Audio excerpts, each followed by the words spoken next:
Bonjour, nous sommes le 3 juillet 2023 et c'est un lecteur de mon blog dans un commentaire qui rappelait récemment qu'un des thèmes de mon blog, qui est donc né en février 2007, donc ça fait 16 ans d'existence, et mes vidéos qui ont dû débuter à la fin de l'année suivante, vers fin 2008, voilà.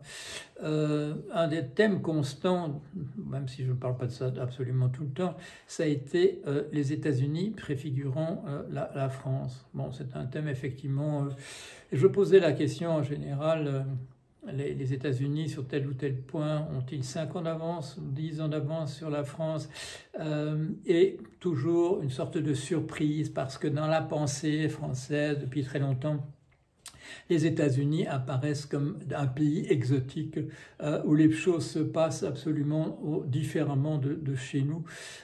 Jamais on ne se conduira en France comme on se conduit aux États-Unis. Ça a commencé en particulier avec l'histoire des hamburgers. Vous regardez ce qu'ils mangent, c'était absolument dégueulasse. Entre deux tranches de pain, on met de la viande hachée, on met quoi, des tomates, de la salade, une tranche de fromage. Barque, c'est absolument dégueulasse. Jamais on mangera un truc pareil en France. C'est un exemple particulièrement caricatural. Mais pour tout ce qui est du social, tout ce qui est du politique, ça arrive avant d'arriver chez nous. Pourquoi? Ben, c'est pas accidentel. Le système aux États-Unis, c'est une colonisation essentiellement par des populations européennes. Au début, ce sont des anglo-saxons essentiellement, surtout les Anglais. Puis arrivent les Irlandais, puis les Italiens, puis les Russes, etc. Et se trouve sur place, depuis le tout début, une population qui a été amenée là d'Afrique en esclavage. Là aussi, on nous dit que la société française n'est pas organisée de cette manière-là. Mais voyez quand même le parallèle entre l'affaire George Floyd, ça date d'il y a 3 ans aux États-Unis, voyez l'affaire Naël aujourd'hui. De quoi s'agit-il? Il s'agit de populations qui sont venues essentiellement dans un cadre de type colonial, des populations qui sont venues pour travailler et travailler dans des conditions qui n'étaient pas celles de la population locale, soit qu'il s'agisse carrément d'esclavage, soit qu'il s'agisse de peuples qui ont été les victimes d'une colonisation entreprise par la France non pas au XVIIe, XVIIIe siècle comme dans le cas de l'esclavage, mais essentiellement au XIXe siècle.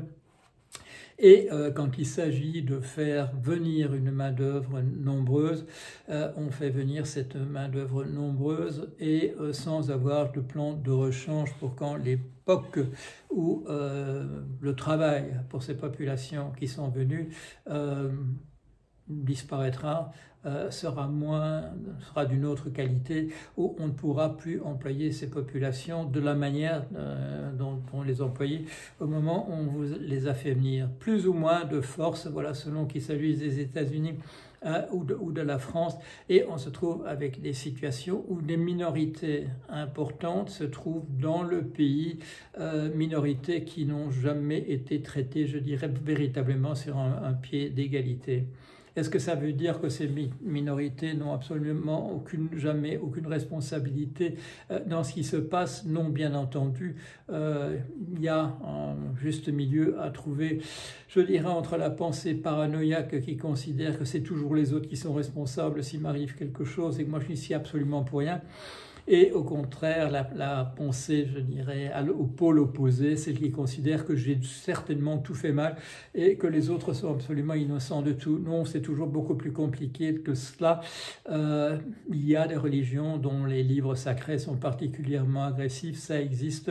Il y a des situations où les torts sont éventuellement partagés, mais c'est Karl Marx et Engels qui avaient dit ça en 1848 dans un petit texte qui avait connu une certaine fortune, pas immédiatement, mais dans les dizaines d'années qui ont suivi, disant que l'histoire des peuples peut être essentiellement résumée comme étant l'histoire d'une lutte des classes. entre des puissants qui imposent leur pouvoir et des impuissants qui doivent vivre dans ces situations-là, avec la possibilité éventuellement pour les moins puissants ou les impuissants de se rebeller contre la situation qui se trouve là. C'est en 1835 que Tocqueville publie pour la première fois le premier volume de la démocratie en Amérique, qui est une réflexion. Voilà, c'est une réflexion d'un Français sur le système aux États-Unis. Et bien entendu, on est dans la période qui précède la guerre civile aux États-Unis, que nous appelons nous la guerre de sécession, parce qu'effectivement c'était effectivement aussi une guerre de sécession des États sudistes par rapport à l'Union. Les États confédérés se retirent et il y a une guerre civile là-bas. Guerre civile dont les effets continuent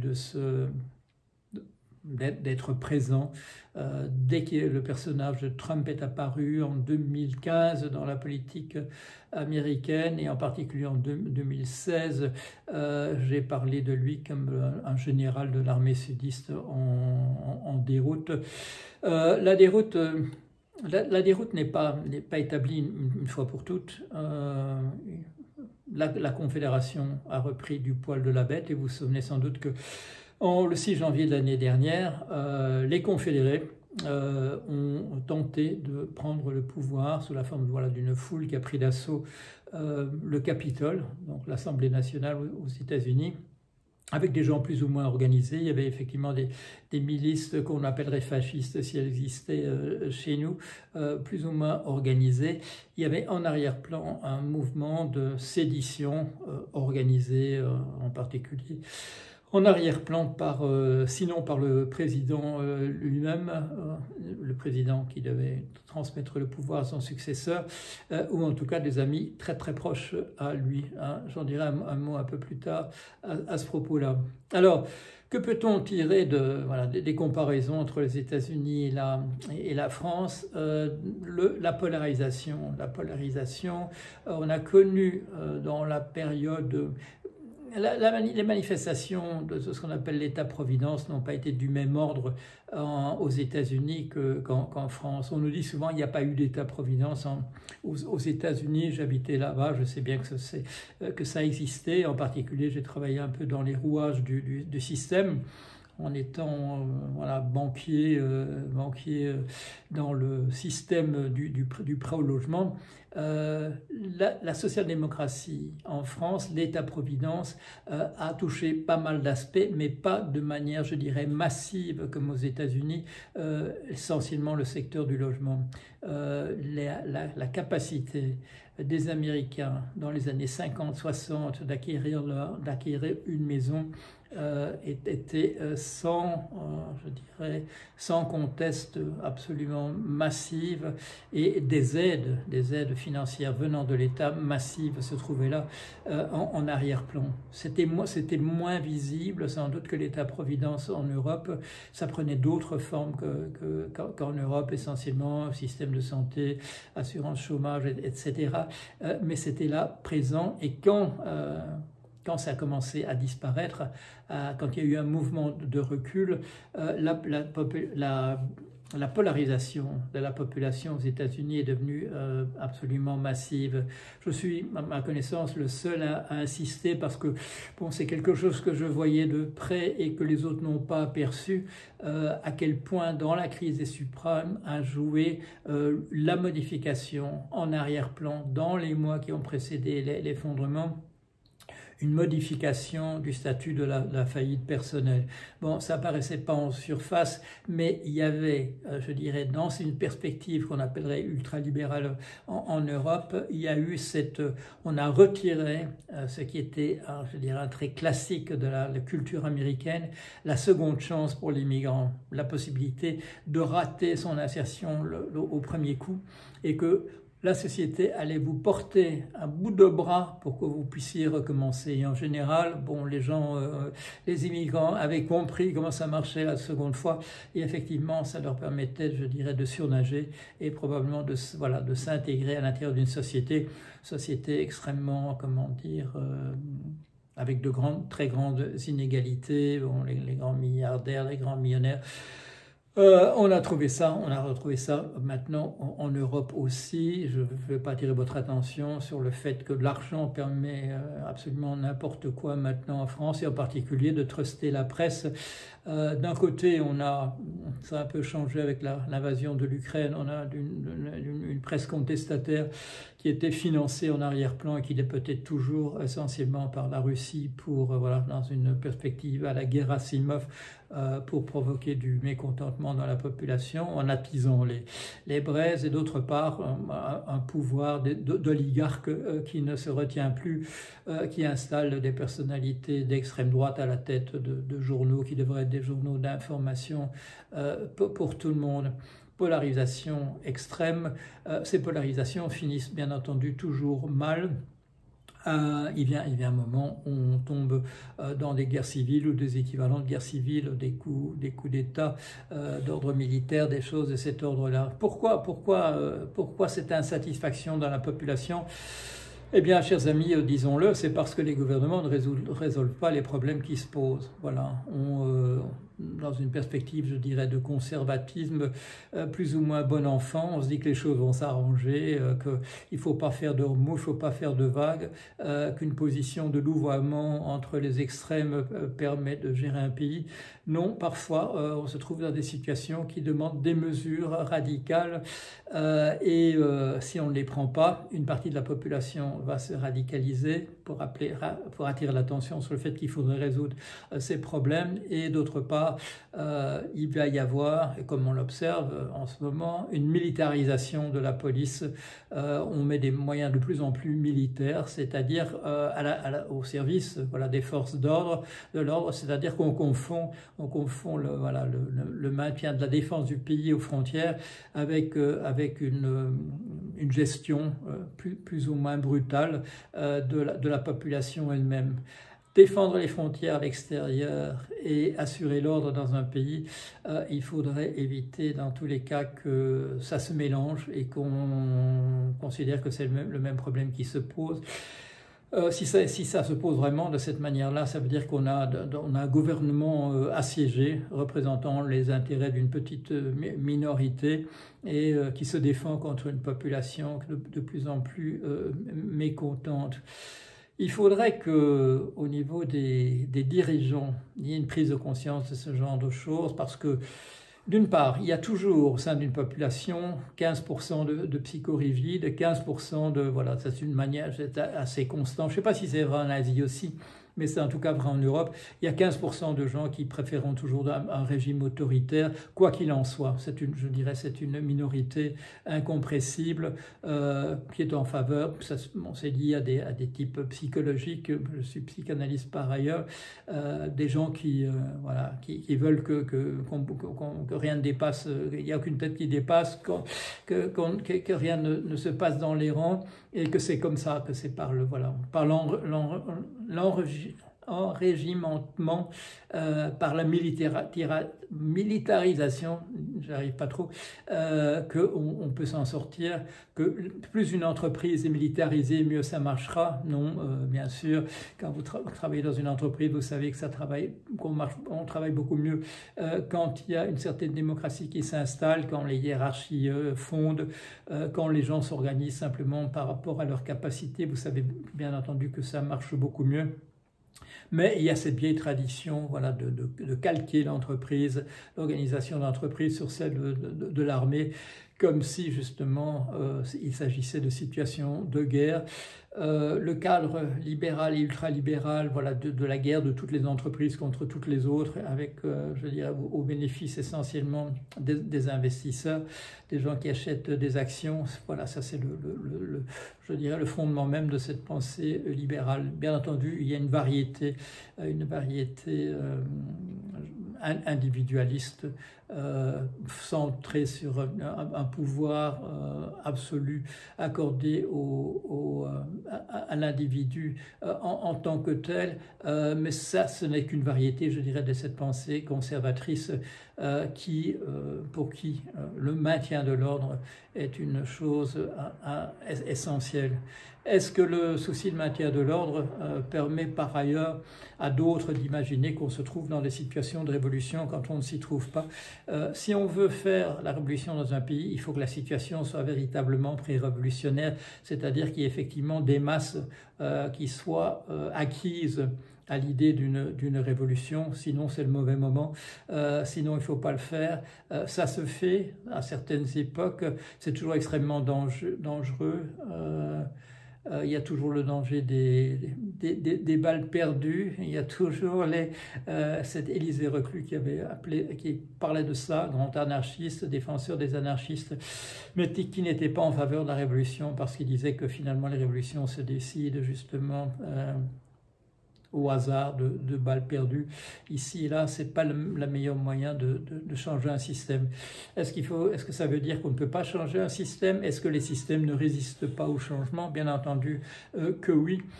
Et quand on essaie de criminaliser, je dirais, l'opposition à la protestation contre l'état de fait de plus en plus délétère, soulèvement de la terre, anticorps à propos de la corruption, la Ligue des droits de l'homme, quand on essaie de criminaliser la protestation pacifique, même si bon, le recours à la désobéissance civique est évoqué quelquefois, mais on doit recourir à la désobéissance civique que uniquement quand les autres moyens ont disparu. Si on se trouvait dans des pays qui tiennent véritablement compte du réchauffement climatique, et ce réchauffement climatique, ne dites pas qu'il n'est pas là. Déjà une canicule au mois de mai, et au mois de juin, qu'est-ce que ça va nous donner au cours de l'été? Aux États-Unis, en ce moment, des températures de plus de 37 degrés sont communes dans une frange qui va de la Californie en passant par le Texas jusqu'à la Floride. Les populations sont en train de crever. Et il n'y a pas que... C'est le même cas en Inde, ça a été le cas en Chine récemment. Les températures deviennent invivables pour les populations. Dans un cadre comme celui-là, de pression sur l'environnement, qui est dû, bien entendu, au fait que la capacité de charge de notre espèce n'est absolument, par rapport à l'environnement, n'est absolument plus respectée, des solutions drastiques doivent être prises. Et elles ne le sont pas. Elles ne sont pas. Je vois dans le journal aujourd'hui, au Royaume-Uni, les hommes d'affaires qui remettent en cause la disparition du moteur à essence, parce que c'est pas bon pour le business. Je l'ai dit, ça je l'ai souligné dès les années 2008-2009, dans un débat essentiellement avec les décroissantistes. Je leur ai toujours dit, l'idée est absolument excellente, je suis absolument pour, mais il faut que vous soyez conscients qu'à l'intérieur du système capitaliste, qui est notre système économique et politique, dans la mesure où la politique est fondée sur ce pouvoir extraordinaire accordé à l'investisseur, à l'actionnaire des entreprises, que l'on confond de plus en plus avec un propriétaire de l'entreprise, alors que c'est simplement un créancier de l'entreprise qui lui apporte de l'argent.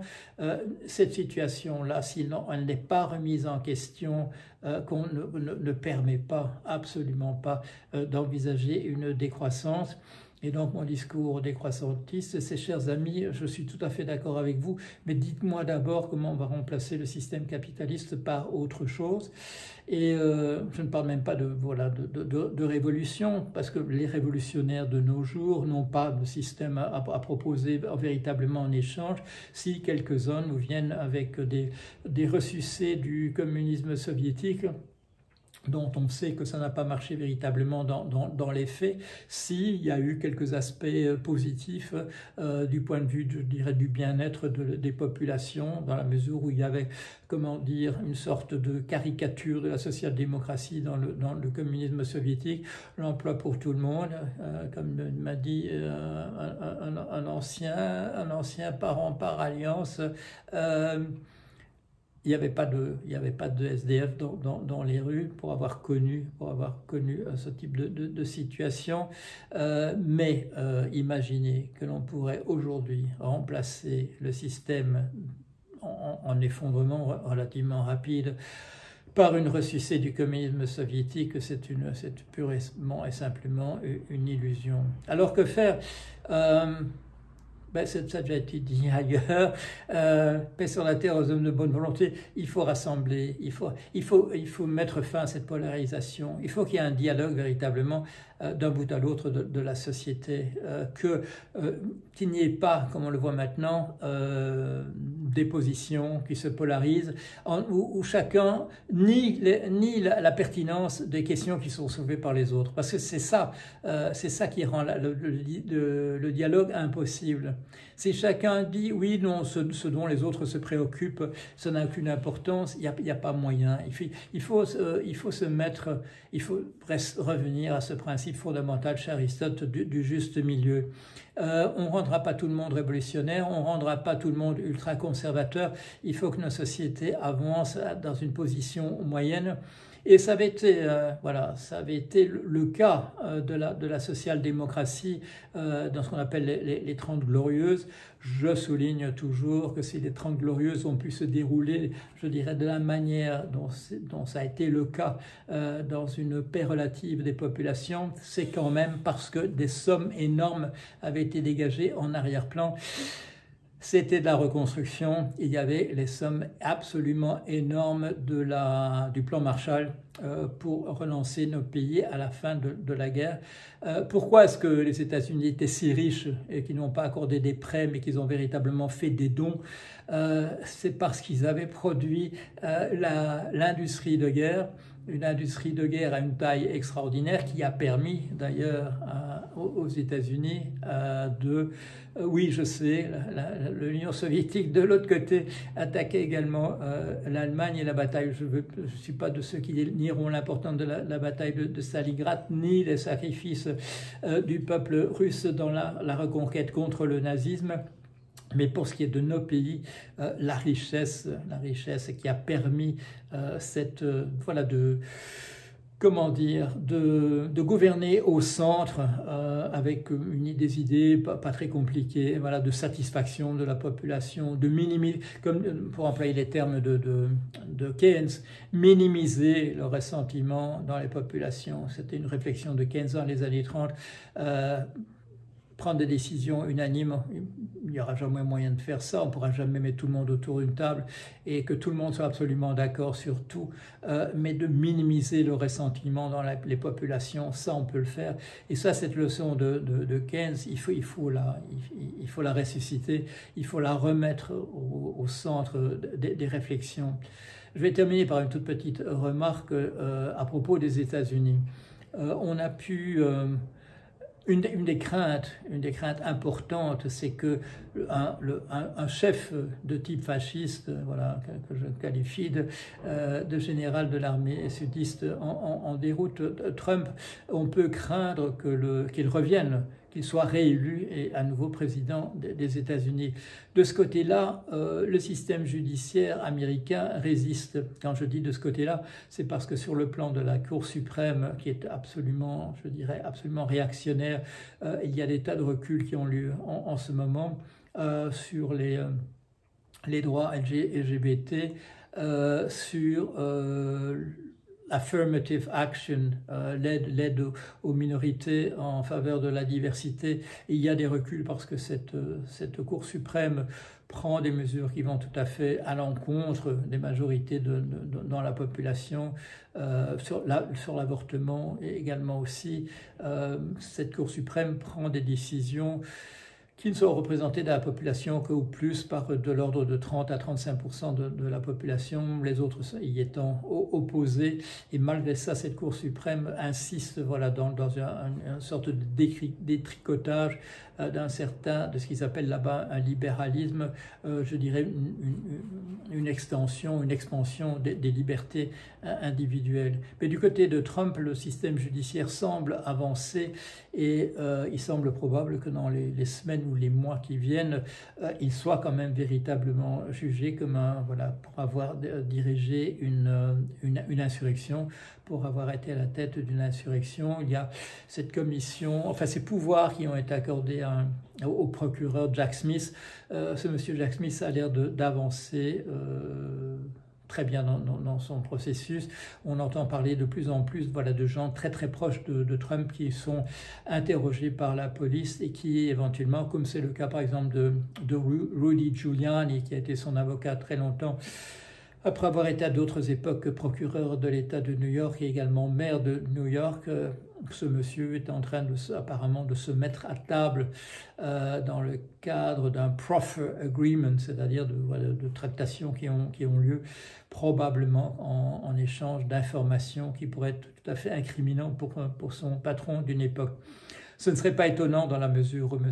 Rudy Giuliani avait dit à une époque où on lui reprochait, on lui posait la question de est-ce que c'est pas un peu dangereux ce que vous faites, en cautionnant absolument ce que fait M. Trump. Il avait dit j'ai une police d'assurance et on a l'impression qu'il est en train de déballer sa police d'assurance devant les autorités judiciaires. On entendra sans doute parler de cela bientôt. Ça ne veut pas dire qu'il n'y ait pas de gens qui représentent des positions comme celle de Trump, mais une inculpation de Trump représenterait quand même une décapitation de ce mouvement fasciste dont il est véritablement en ce moment le porte-parole avec son mot d'ordre « Make America Great Again », dont tout le monde a pu entendre que ça veut dire « Make America White Again », c'est-à-dire de rétablir le pouvoir esclavagiste qui était celui du Sud à une époque des États-Unis. Ça dépend de nous, si on veut que nos pays deviennent exactement comme les États-Unis. Ma question, et c'est la question que je posais déjà il y a 16 ans, au moment où a débuté mon blog, pourquoi est-ce qu'on ne s'intéresse pas davantage aux États-Unis? Pourquoi est-ce qu'on ne tire pas des leçons en Europe à partir de cette constatation qui est quand même, je dirais, supportée, soutenue par les faits depuis pas mal de temps, que si ça se passe là-bas un jour, ça se passera un jour prochain chez nous. Pourquoi est-ce qu'il n'y a pas des commissions qui travaillent là-dessus? Pourquoi est-ce que, comme disait l'autre, on ne tire jamais des leçons de l'histoire, sauf quand l'histoire est pliée et qu'il n'y a justement plus rien à faire, comme les carabiniers d'Offenbach, disait-on autrefois, qui dans une fameuse pièce dont j'ignore encore le nom, arrivaient toujours trop tard sur scène au moment où les choses étaient terminées. Pourquoi notre politique de réflexion sur ce qui se passe aux États-Unis est-elle alignée sur celle des carabiniers d'Offenbach? Je ne sais pas. Il y a quelque chose, je dirais, d'un peu pervers dans le fait de ne pas réfléchir à ce qui se passe ailleurs pour en tirer les leçons. On nous dit oui, mais c'est tout à fait différent chez nous. Non, c'est pas tout à fait différent chez nous. C'est la même chose chez nous que chez ailleurs. Ce sont des êtres humains. En arrière-plan de tout ça se passe quelque chose, une chose à laquelle je m'intéresse tout particulièrement, mais je ne vais pas en parler maintenant. Il y a une révolution qui est en train d'avoir lieu, c'est le statut même des êtres humains par rapport à la question de l'intelligence.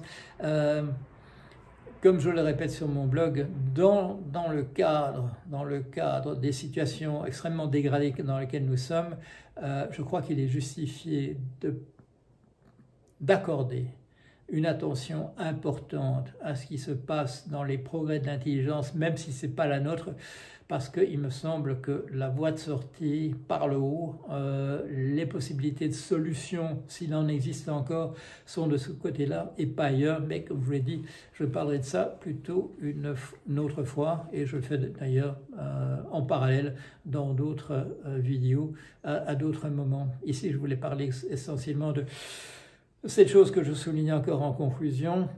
Faisons attention, accordons de l'attention à tout moment à ce qui se passe aux États-Unis. Ça va se passer chez nous. Les problèmes sont posés clairement, les analyses sont faites au moment même là-bas. On peut en tirer parti. Voilà, à bientôt.